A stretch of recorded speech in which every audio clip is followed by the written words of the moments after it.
Theatre మరియు ఓటీటీల్లో release కాబోయే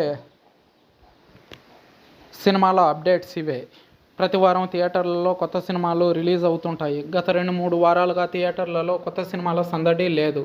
మొత్తం వరల్డ్ వైడ్గా కల్కి 2898 ఏడీ హవానే నడుస్తుంది. దీంతో ఎవరు కూడా కొత్త సినిమాలు రిలీజ్ చేసే సాహసం చేయడం లేదు. కల్కి 2898 ఏడీ విడుదలై నెల రోజులు అవుతుంది. మెల్లమెల్లగా పలు సినిమాలు విడుదలకు రెడీ అవుతున్నాయి.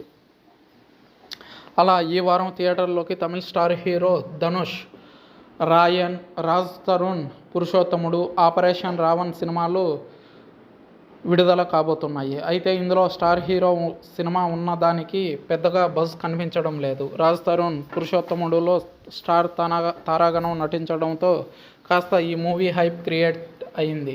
అయినా కూడా దీనిపై ఆడియన్స్లో పెద్దగా క్రేజ్ ఏం కనిపించడం లేదు. ఇక ఆపరేషన్ రావణ్ చిన్న సినిమాగా వస్తుంది. మరి వీటిలో ఏ మూవీ ఆడియన్స్ని ఆకట్టుకుంటుందో చూడాలి. అయితే గతంలో కల్కి 2898 ఏడీ ఉండగా భారతీయుడు 2 రిలీజ్ అయిన విషయం తెలిసిందే. అయితే average are below average talk తెచ్చుకున్న భారతీయుడు 2 గురించి తెలిసిందే. అయితే కల్కి 2898 ఏడీ కలెక్షన్ల సునామీకి బాలీవుడ్ సినిమాలు సైతం విడుదలని పోస్ట్పోన్ చేసుకున్న విషయం తెలిసిందే. ఇంకా మరి ఓటీటీలో ఈ వారంలో సందడి చేసే సినిమాలు ఏంటి, ఏ ప్లాట్ఫామ్స్లో స్ట్రీమింగ్ అవుతున్నాయో చూద్దాం.